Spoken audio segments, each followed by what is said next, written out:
السلام عليكم. القصة دي حصلت في 2024 في قرية صغيرة في مركز بني مزار في محافظة المنيا. حكاية بنت غلبانة، بنت ناس متدينين وناس بسطة.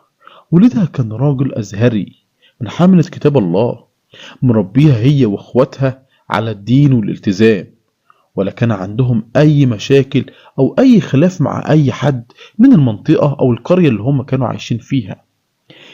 اسمها منة الله رفعت محمد.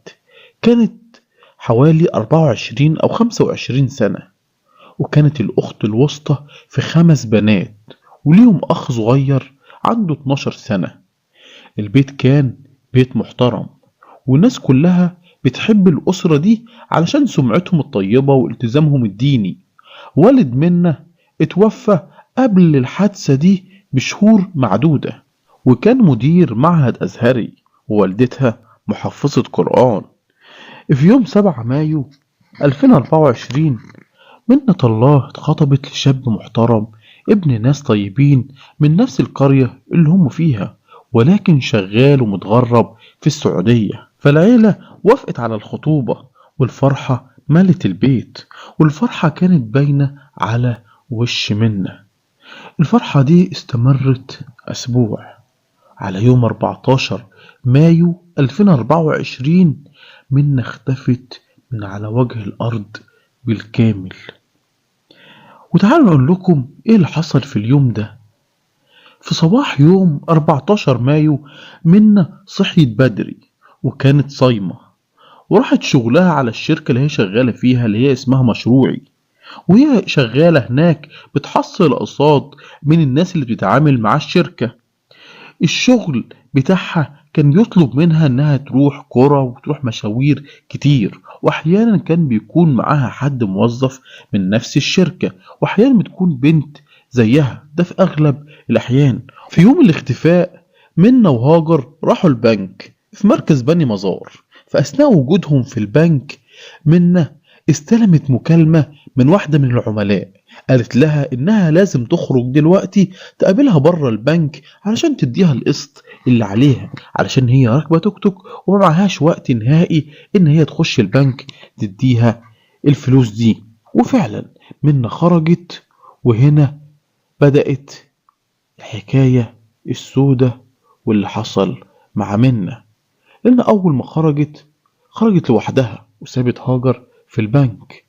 والعاملة دي كانت عارفة إن منة بقالها فترة بسيطة مخطوبة فمعاها دهب، وهنا كانت كمان استلمت فلوس من البنك فمعاها فلوس أكتر. وكان في التوك توك ده كان الست وجوزها وواحد تالت كمان كان شريكهم، كان سايق التوك توك. وهنا أول ما قابلوا منة قالوا هتركبي معانا وهنروح على البيت تاخدي القسط علشان ما معناش وقت. وفعلا ركبت معاهم التوك توك.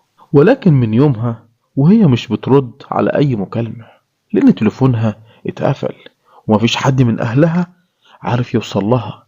الأهل بدأوا يقلقوا وحاولوا يتواصلوا معاها، لكن مفيش رد.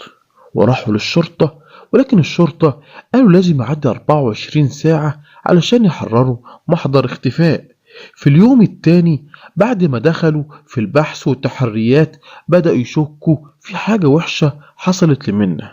وبعد حوالي 5 أيام في قرية قريبة من مكانهم لقيوا جثة متفحمة مش ممكن يتعرفوا عليها بسهولة، غير إن أهل منة عرفوا الحذاء اللي كانت لابساه.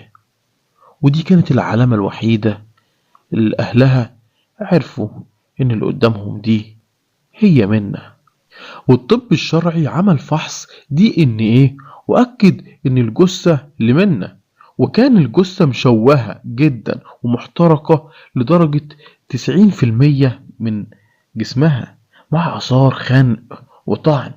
الشرطة كشفت ان في واحد وصاحبته وواحد تالت كانوا متورطين في الجريمة.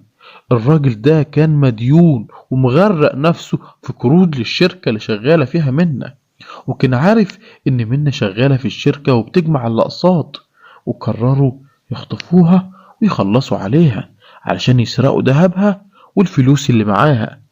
واللي حصل إن زوجة الراجل كانت هي كلمة السر. هي كلمت منة في التليفون وقالت لها تعالي قابليني بره البنك، ومنة راحت لها وركبت معاها التوك توك، وبعدين خدوها البيت وخنقوها وطعنوها، وبعدين حرقوا الجثة علشان محدش يتعرف عليها.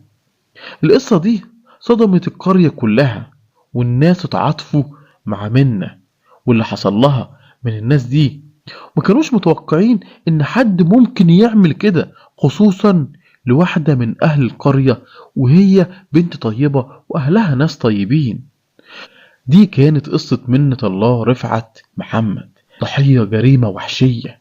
ودي رسالة لكل حد بيسمع القصة، خليكي دايما واخدة بالك، خصوصا لو تخرجي لوحدك، وما تلبسيش دهب كتير في الشارع. الدنيا بقيت صعبة ولازم نخلي بالنا من كل الناس اللي حوالينا. ولو عندك رأي أو تحب تقول حاجة عن القصة اكتب لنا في التعليقات.